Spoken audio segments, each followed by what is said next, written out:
money doing what satisfies me. My work is a joy and a pleasure. All is well in my world. Wow, wow, wow, wow, wow.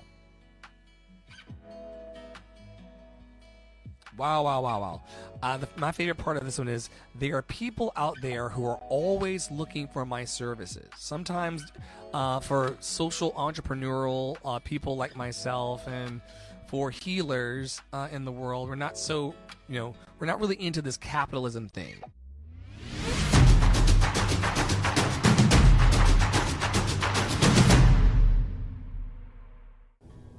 Hey, this is Tara Priolo, owner-operator of Tara Priolo Studio, and your resident white-facing biracial multi-passionate musician. You're listening to Love City Radio, available to you 24/7 to tap into the love. Stay with us.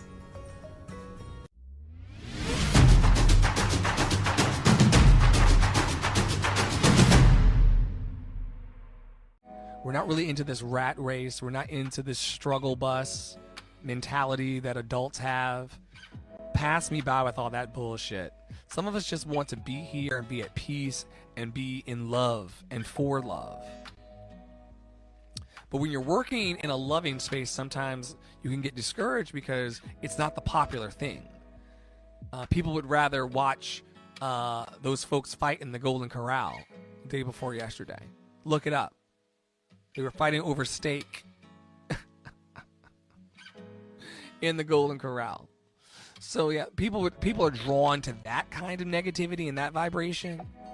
But I want to be drawn to the place of there are people out there who are always looking for my services. I'm always in demand. I'm always in demand. As a person thinks in their heart, so they are. I'm Andre in the Flow. May you be happy, may you be healthy, may you be free of all suffering.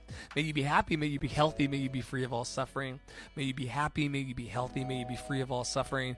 Until we meet again tomorrow 7:30, unless I die in my sleep. I will see you all very, very soon. I hope that you're feeling love and light, and the movement is just getting started, so we hope to pick up some love stars along the way. Have a good night.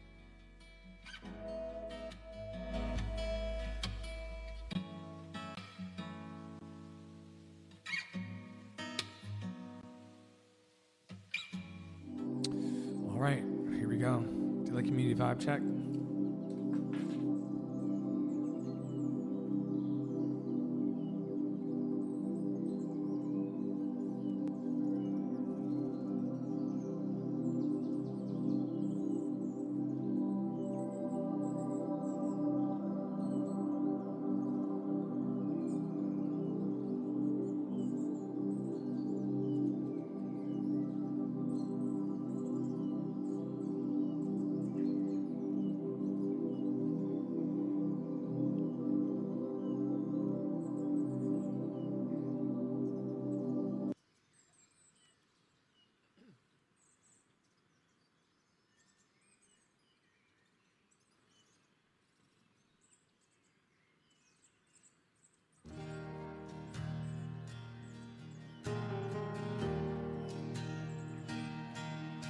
Come on in, everybody.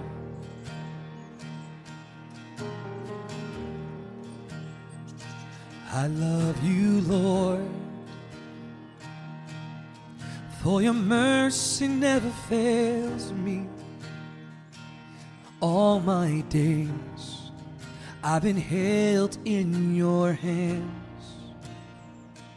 From the moment that I wake up until I lay my head, I will sing of the goodness of God. And all my life you have been faithful. And all my life you have been so, so good. With every breath that I am able, I will sing of the goodness of God. I love your voice. You have led me through the fire in darkest nights.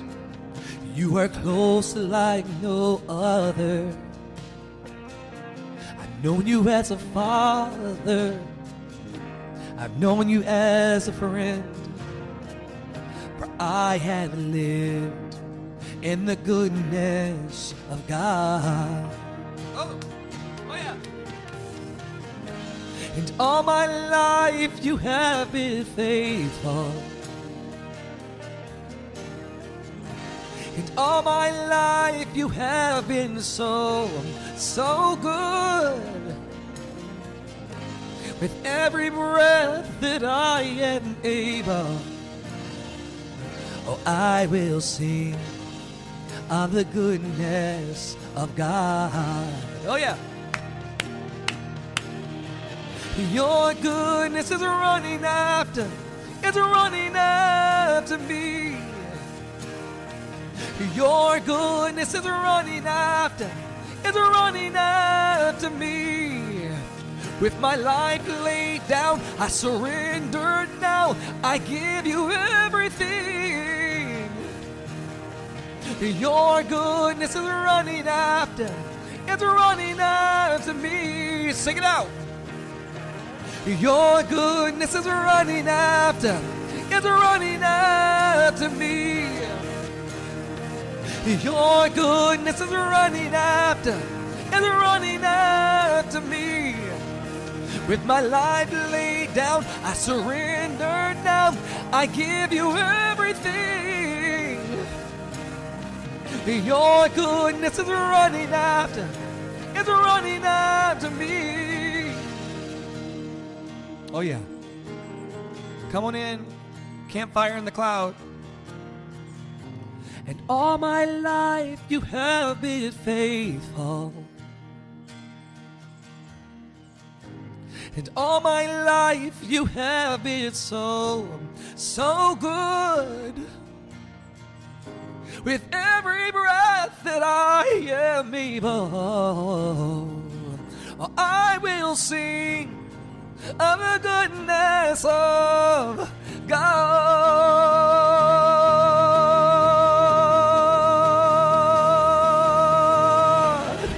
And all my life you have been faithful. And all my life you have been so good. With every breath that I am able, oh, I will sing of the goodness of God. Oh, I will sing of the goodness of God. I'm gonna sing of the goodness of God.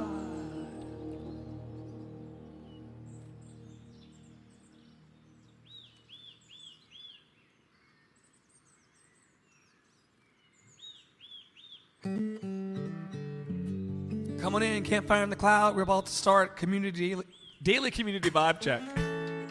Daily community vibe check is what we call it. Yeah.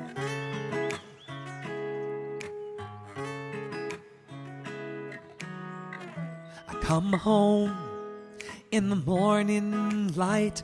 My mother says, when you gonna live your life right?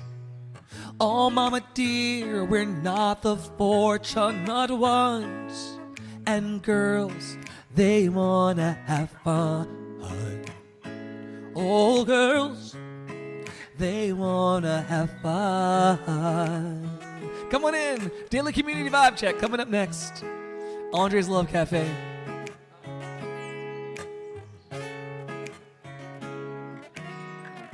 The phone rings in the middle of the night. My father yells, what you gonna do with your life? Oh, daddy dear, you know you're still number one. The girls, they wanna have fun. All girls, they wanna have, that's all they really want. Summer fun. When the working day is done, all girls, they wanna have fun. All girls, they wanna have,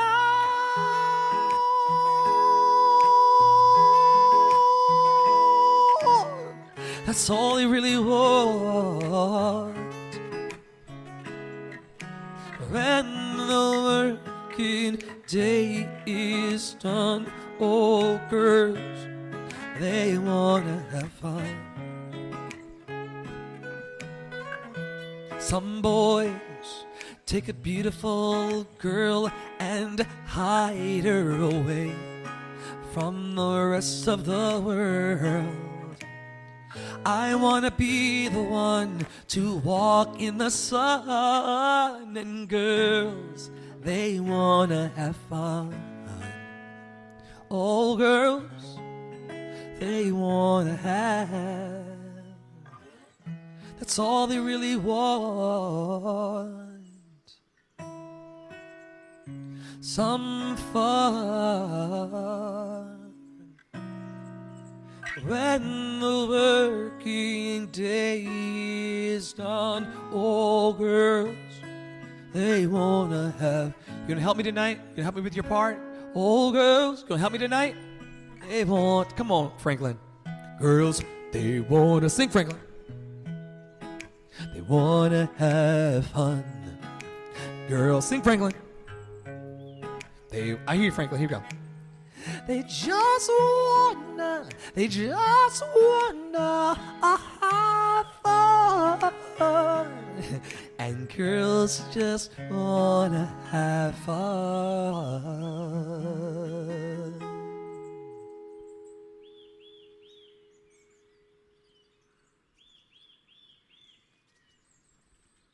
I hope wherever you are in the world that you are feeling the love emanating out of every pore of my body towards you. Love is hurling itself in your direction right now. Love is hurling itself in your direction right now.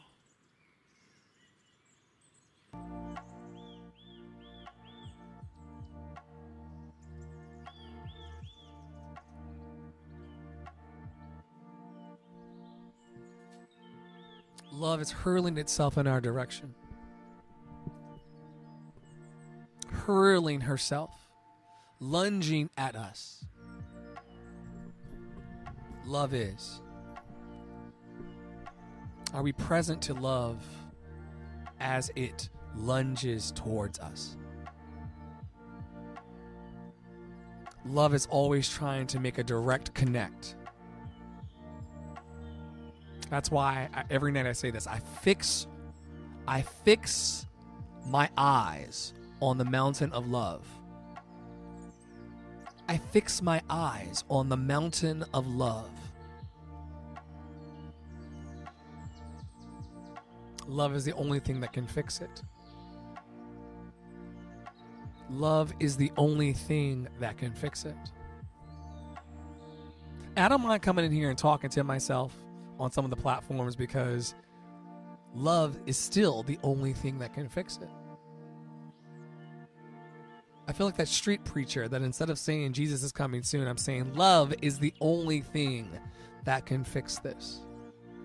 What I'm going through, what you're going through, what we're all going through together, love is the only thing that can fix this.